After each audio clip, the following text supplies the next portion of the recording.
Making a bear, porcelandesigns.com. I'd like to show you how to make this bear. We're going to be using a tan color air dry clay. Here's the finished bear, and I'll show you how to make him. I'm going to be using tan color clay. This is air dry clay, and you can see the pieces. This piece is for the body, and we're going to start kneading the clay. We'll shape it into a round ball, and then we're going to taper the top of the ball. You can see here I wanted to grab a base. I want to make sure that it sits on the counter.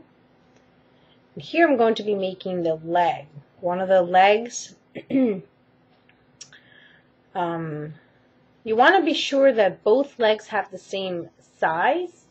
And the best way to go about this is making sure that when you cut your clay, both legs, both pieces of clay have the same size. And that will ensure that you have the correct amount of clay. Same thing with the arms. See, I'm making the arms.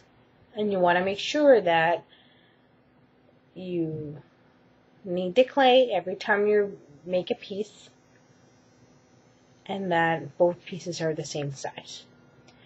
Now I'm going to add the legs to the body, and first you want to make sure that the piece is the correct size that you want.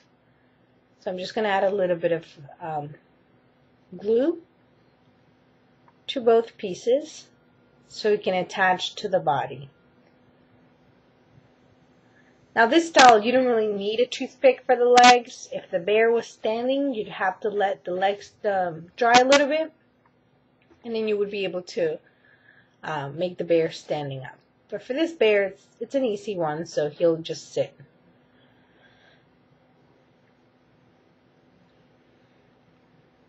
For the arms, depends on how fresh the clay is. You can just add glue to the sides to the body, and you'll be able to glue it on. Or you can just set it on there. Depends on how fresh the clay is. Here I'm just going to make the marks where the arms are going to fold, the inside of the elbow of the arm. You want to set them to the side. You want to test them before you add glue to them. And here I'm just going to turn it around a little bit so you can see how the bear is starting to look.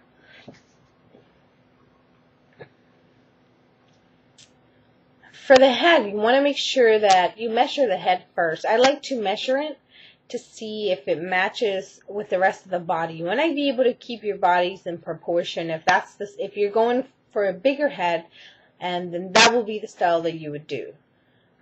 For me, I like to keep it proportioned, maybe just a little bit bigger than the tip of the body. I'm going to use a plain toothpick. Just going to cut the tips off, and I'm just going to use the correct size that will go half of it into the body and half of it into the head, so it stays in place. Now the toothpick, I like to take out the tips, because when the cold porcelain dries, it tends to shrink. And you don't want any pointy things coming out on the other end. As you notice, I had measured the clay before, but I'm just going to re-knead it. And then it'll avoid any cracks and air bubbles in the clay. I'm just going to add a little dent to make the division of where the nose goes and where the head starts and where I can put the eyes. Just a style. You can change this to your liking. I'm going to make a little hole, and I'm going to use some onyx beads. I like to use onyx beads because they're strong enough. They're shiny enough. You can use glass. You can use clay. You can use plastic beads. I just like to spend a little more and add a little onyx gemstones to my designs.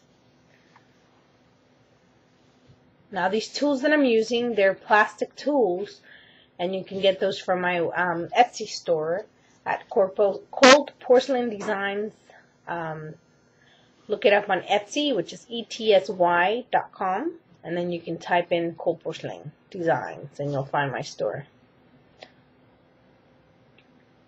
I'm adding here a little bit of glue to the tip of the toothpick that was still sticking out, which is where we're going to put the head. Now to just add the ears, you want to measure, with your tool, you want to pinpoint first where you're going to put the ears.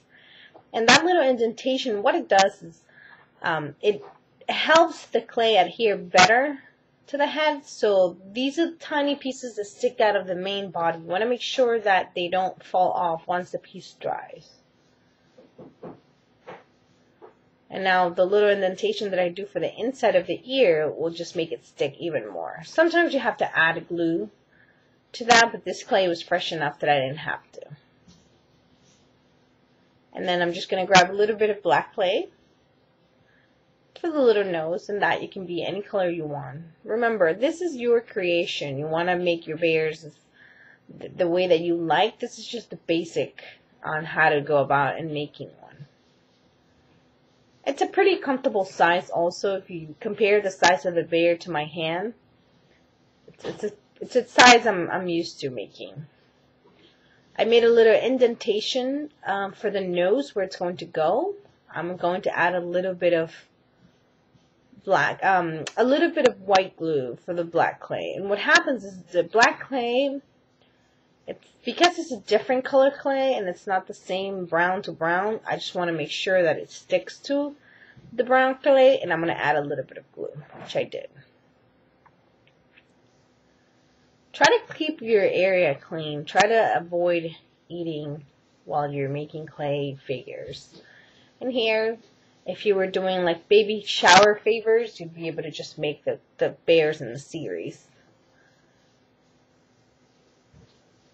Now here, when I was making the bear, I wanted to make it different than the one that I had already made.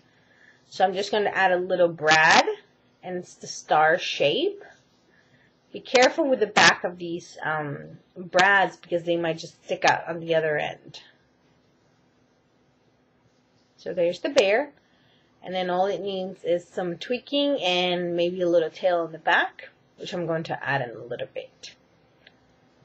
That glue, the white that you see there, the white glue usually dries clear, so you shouldn't have a problem with that. Just want to make sure that you don't have too much glue out, so it doesn't stay sticky while you work. And that's pretty much it. I hope you enjoy the video and that you're able to make bears on your own. Thank you so much.